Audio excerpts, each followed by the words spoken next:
The defense calls Josiah Rauch to the stand. Please state your name and age for the court. My name is Josiah Rauch. I'm 21 years old. Mr. Rauch, you're here today to provide testimony on how to be a great mock trial witness. What experience do you have in mock trial? Right. Well, funnily enough, I invented it. No, obviously not. Lame joke. Sorry. But I did have some personal, extreme success when I did it back in high school. Please clarify. Freshman year, I became the third person in my school's history to be placed straight onto our nationally respected A-team after auditions.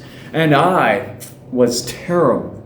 But through tears, and more tears, I sharpened up just in time for state, where, despite still being rough around the edges, I was awarded Best Witness of the championship round by both the judges and the opposing team. And your following years? Sophomore year, I improved, thank God, and was awarded by the judges Star Witness of the championship round again. And, we won the championship. That means we advanced to nationals in Atlanta, Georgia. So ethos, I've got it. Did you continue competing? Junior year, no, I was burnt out after the marathon that was the national championship. But state got canceled anyway because of COVID.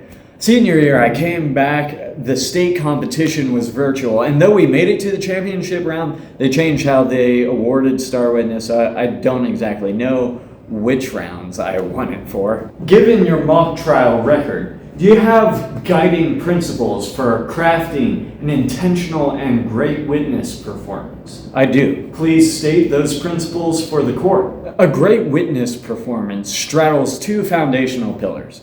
One, intelligence, mastery of the case theory, strategy, and legal positioning. And two, winsomeness, which is your physical presence and performance. Think message and medium. Let's begin with intelligence. What exactly do you mean by that? A truly great witness isn't just an actor playing a role, they are a strategist.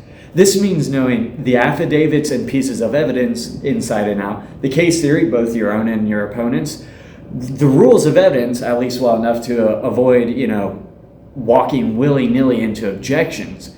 But most importantly, it means knowing your weaknesses. Opposing counsel has put forward the theory that you can simply rehearse rock-solid answers to the most devastating questions and focus on answering those. Is it enough to simply prepare strong answers to key questions? No, that is radically simplistic. For one, you never know what testimony the other team will actually blast you on. And two, if you wait until the final moment to push back, you've already handed the opposing attorney the advantage, especially in momentum. You must detect the trajectory of their line of questioning long before they reach their critical yes or no trap. How do you detect that trajectory? It all comes down to being intimately familiar with your own case's weaknesses, knowing the pressure points that a good team is going to exploit. Guessing where the questioning is headed is not exactly what I mean. You need experience. The best way to know where a line of questioning might be headed is to have heard the line before in a previous practice round or, say, at regionals. Know thy weaknesses. Know where the evidence or timeline is vulnerable so you can prematurely buttress against attack. Can you illustrate what happens if a witness fails to do that? Certainly. Imagine the opposing attorney builds a sequence of questions designed to corner you on a key issue. Say whether you had the opportunity to commit the crime. If you wait until that key moment to say, actually, I wasn't near the scene. I was on the other side of the building with people who could, blah, blah, blah, blah, blah. You just unload your whole stinking affidavit. You're already in trouble. By then, the judge is already leaning toward their narrative because they've been speaking more than you. Or two, they'll either object on grounds of non-responsiveness or pull the classic, Bringing you back to my question, though, did you have opportunity to commit the crime? And that's a yes or a no. At that point, you're forced into a binary choice. Say yes and incriminate yourself and lose the case, essentially. Or say no and then be impeached but with your own affidavit, which in mock trial feels a lot worse. Worse still, if you're off track, if you start defending an element that isn't even the issue they're targeting, like denying opportunity. Oh, I wasn't there because I was... when they're actually aiming to destroy the credibility of your alma mater, death and desolation. It's bad. So what is the proper method? You must preemptively derail their line of argument and momentum. Instead of holding back until the critical moment, insert key pieces of information gradually during earlier, less threatening questions. This also creates a rhythm with breathing space for your answers and room for fudge. For example, a bad strategy waiting too long would be like, you were at the hotel that night? Yes. You were near the lobby at 8? Yes. You were seen walking toward the elevators? Yes. So you had opportunity to commit the crime? Well, actually, I wasn't near the scene because I was over on the other side of the hotel doing this thing where I unload a paragraph. So, at that point, an objection will be raised or the opposing attorney will hammer you with the classic yes or no, leaving you trapped. A good strategy, diffusing early, would look more like, you were at the hotel that night? Yeah, I was at the restaurant on the opposite side of the building.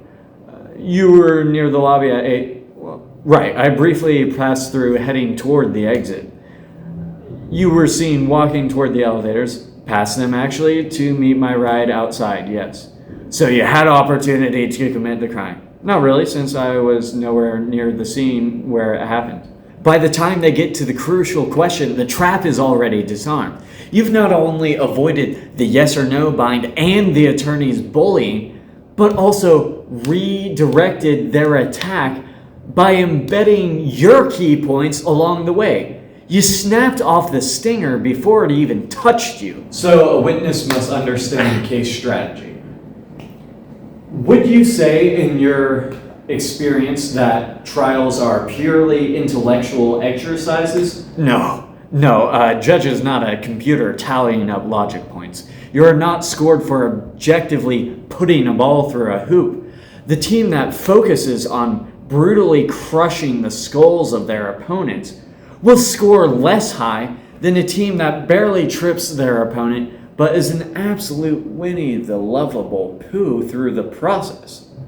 Because the only thing a judge's score really reflects is how much they liked you or your performance. You mentioned previously that winsomeness was your second pillar of good witnessing. How does charisma factor into the role? A winning witness isn't just smart, they're memorable. Charisma is the fuel that pushes the car of likability toward the destination of a big fat 10 on the scoring sheet. How does a witness achieve that? By being a real person in the courtroom, not a robotic affidavit reciter.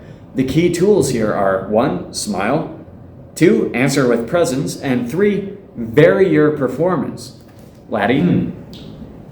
Now, why is smiling important? Smiling does 3 critical things, as fake as it may feel some of the time.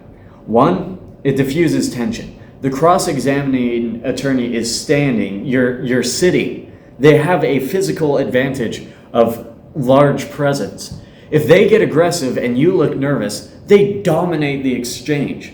But if you smile, you subtly signal, I'm not intimidated. 2, it humanizes you. Judges score people they like. We've said that before.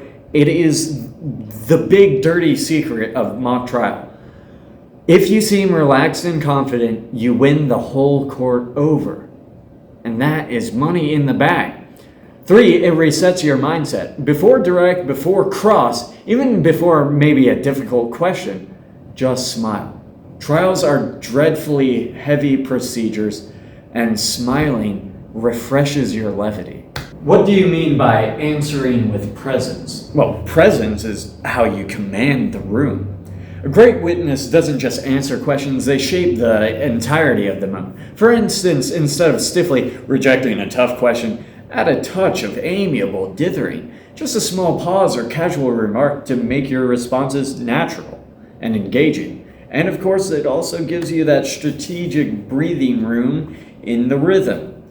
For example, instead of just saying no to a question that really only deserves a short little answer, say, oh, I see why you look at it that way, but not really. This makes you likable, not just strategic. And it also is strategic, so that's brilliant. Why is it important for a witness to vary their tone? Because monotony is forgettable. A good witness modulates their voice, reacts naturally, and varies their energy depending on the moment. Rewatch this video if you're having a hard time differentiating in your energy with a direct or with a witness statement that feels mono-flavorful. But on the other side, don't fall into theatrics. Gross accents that fade away as the cross heats up. Forced sobbing. These are the things that make a courtroom cringe and roll their eyes. A perfectly controlled, realistic performance overpowers overacting. One final question for you, Mr. Rauch. How would you summarize all this for the court?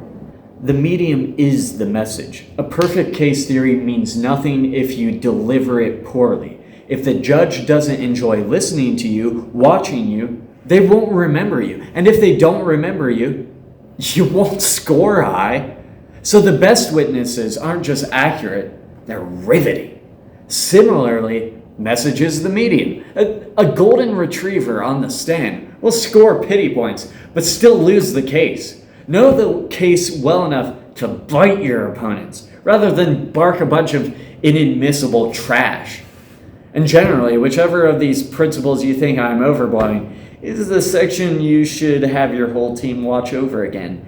Give me views, baby. No further questions at this time, Your Honor. No further answers, Your Honor.